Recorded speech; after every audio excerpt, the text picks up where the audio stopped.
এই চ্যাপ্টারটিতে আমরা জানবো কিভাবে আপনি সফলভাবে আপওয়ার্কে অ্যাকাউন্ট ক্রিয়েট করতে পারেন। আপওয়ার্কে অ্যাকাউন্টে লগ ইন করার জন্য আমরা প্রথমে upwork.com-এ যাব। upwork.com-এ যাওয়ার পর এরকম একটা ইন্টারফেস পাবো, যেটা হচ্ছে আপওয়ার্কের হোম পেজ বা আপওয়ার্কে লগ ইন করার আগে যে পেজটা আমরা দেখতে পাচ্ছি সেটা। সো এই পেজে যাওয়ার পরে আমরা যে কাজটা করব, এখানে সাইন আপ নামের একটা অপশন আছে। আমরা সাইন আপ অপশনে ক্লিক করলে আমাদের অ্যাকাউন্ট ক্রিয়েশনের পার্টটুকুতে আমরা স্টার্ট করতে পারবো।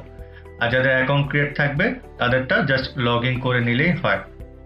বলে রাখা ভালো, যাদের অনেক পুরনো অ্যাকাউন্ট, লাইক হচ্ছে কি আপনি 2 বছর 3 বছর অ্যাকাউন্টটি ইউজ করছেন না, তাদের জন্য সাজেশন থাকছে এই যে আপনারা ওই পুরনো অ্যাকাউন্টটি বাদ দিয়ে নতুন অ্যাকাউন্ট ক্রিয়েট করে কাজ করা ভালো।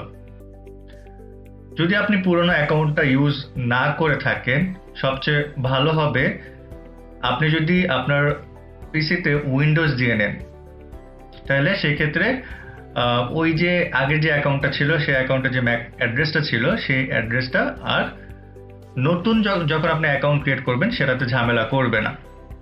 Upwork basically IP address track করে না, বা যে কোনো ফ্রিল্যান্সিং প্ল্যাটফর্মগুলো আইপি অ্যাড্রেস ট্র্যাক করে না, তারা ট্র্যাক করে আপনার ডিভাইসটাকে। সো একই ডিভাইসে একটা ডিভাইসে আমরা একটা অ্যাকাউন্টই রাখতে পারবো, একই ডিভাইসে মাল্টিপল অ্যাকাউন্ট রাখা যাবে না।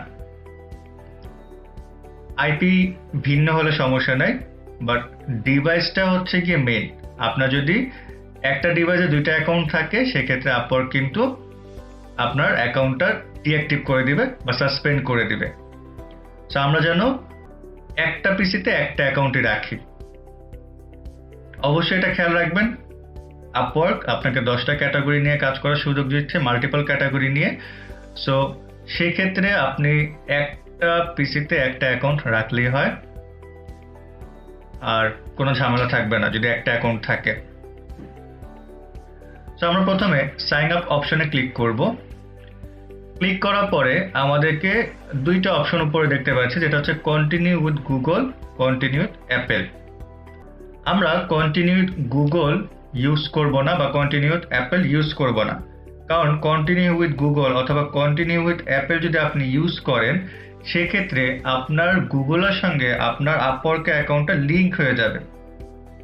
গুগলের সঙ্গে আপওয়ার্কে অ্যাকাউন্টটা লিঙ্ক হয়ে যাবে। সেক্ষেত্রে যে প্রবলেমটা হয় যে আপনার ওই 2টা অ্যাকাউন্ট, দ্যাট মিনস যদি গুগল দিয়ে ক্রিয়েট করেন সেক্ষেত্রে গুগল, অথবা যদি আপনি অ্যাপেল দিয়ে ক্রিয়েট করেন অ্যাপেলের অ্যাকাউন্ট, এই 2টা যে কোনো একটা অ্যাকাউন্টে যদি আপনি ক্রিয়েট করেন, ওইগুলো অ্যাকাউন্ট যদি ওপেন না থাকে, ওই অ্যাকাউন্টটা যদি ওপেন না থাকে সেক্ষেত্রে আপনি আপওয়ার্কে লগ ইন করতে পারবেন না।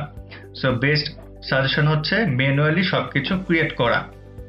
তো আমরা অবশ্যই কন্টিনিউ উইথ গুগল এবং কন্টিনিউ উইথ অ্যাপেল এটা ইউজ করব না, ঠিক আছে?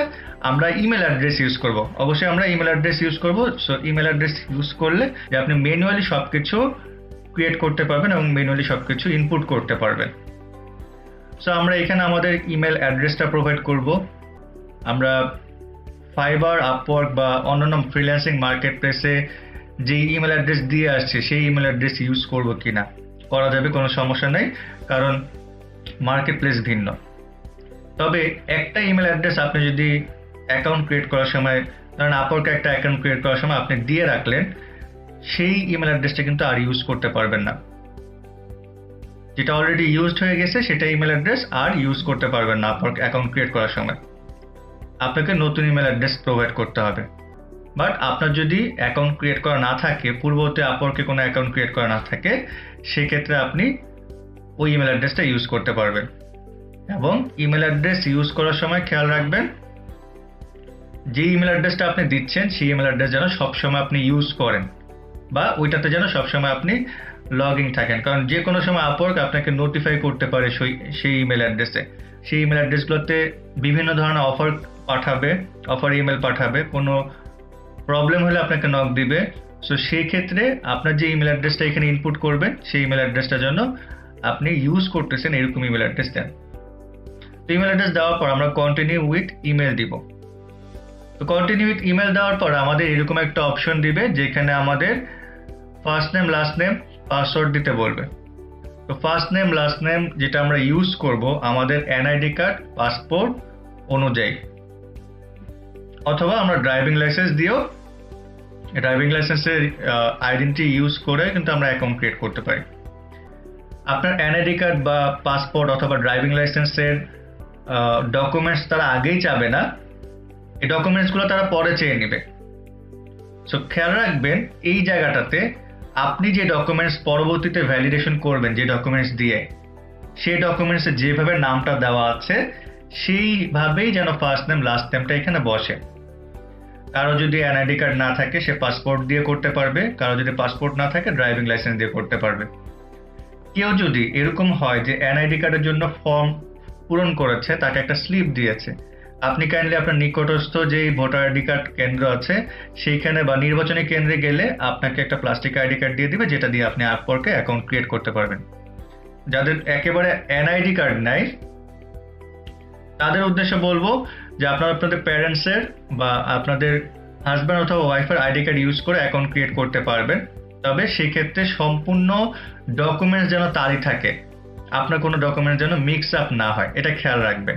সো আমরা এই ডকুমেন্টস অনুযায়ী ফার্স্ট নেম লাস্ট নেম দিব, দেন একটা পাসওয়ার্ড দিব। পাসওয়ার্ড দেওয়ার ক্ষেত্রে আমি সবসময় সাজেস্ট করি স্টুডেন্টদেরকে যে পাসওয়ার্ডটা যেন আপার কেস, লোয়ার কেস, তারপর হচ্ছে ক্যারেক্টার সাইন, নাম্বারের কম্বিনেশনে হয়। এতে করে যে জিনিসটা হয় যে আপনার পাসওয়ার্ডটা খুবই স্ট্রং থাকে। ওকে, আচ্ছা, তো এই দুটা ইনফরমেশন যখন আমরা ইনপুট করব, ইনপুট করার পরে আমাদেরকে চাবে আমরা কি hire for a project select করব না work as a freelancer select করব। সো আমরা বেসিক্যালি ওয়ার্ক এজ এ ফ্রিল্যান্সারটাই সিলেক্ট করব। হায়ার ফর এ প্রজেক্ট হচ্ছে যারা ক্লায়েন্ট তাদের জন্য, ওয়ার্ক এজ এ ফ্রিল্যান্সার হচ্ছে যারা ফ্রিল্যান্সার, আমরা যারা আপওয়ার্কে কাজ করব তাদের জন্য। So work as a freelancer select করার পরে আমাদেরকে ইউজার নেম দেওয়ার জায়গা দিবে।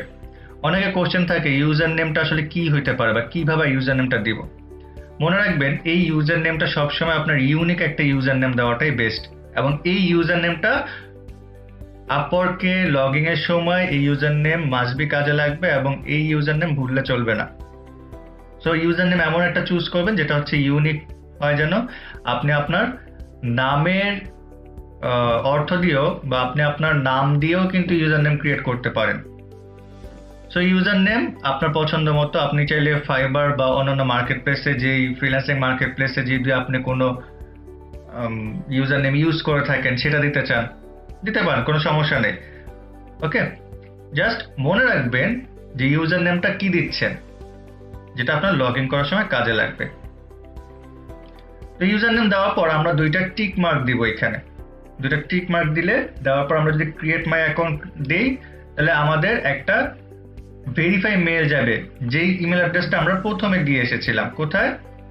একদম প্রথমে একটু দেখিয়ে দিই, এই জায়গাটা আমরা যে ইমেল অ্যাড্রেসটা ইনপুট করেছিলাম সেই ইমেল অ্যাড্রেস, লাইক আপনি জিমেল অ্যাড্রেস দিয়েছেন, সো জিমেইলে একটা ইমেল চলে যাবে।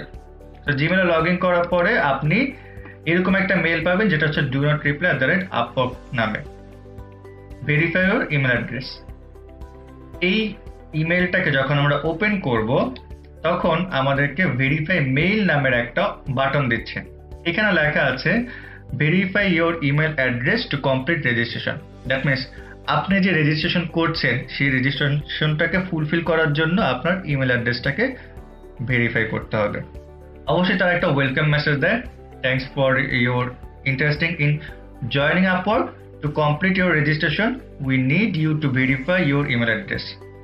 রেজিস্ট্রেশন কমপ্লিট করার জন্য অবশ্যই ইমেল অ্যাড্রেস ভেরিফাই করতে হয়।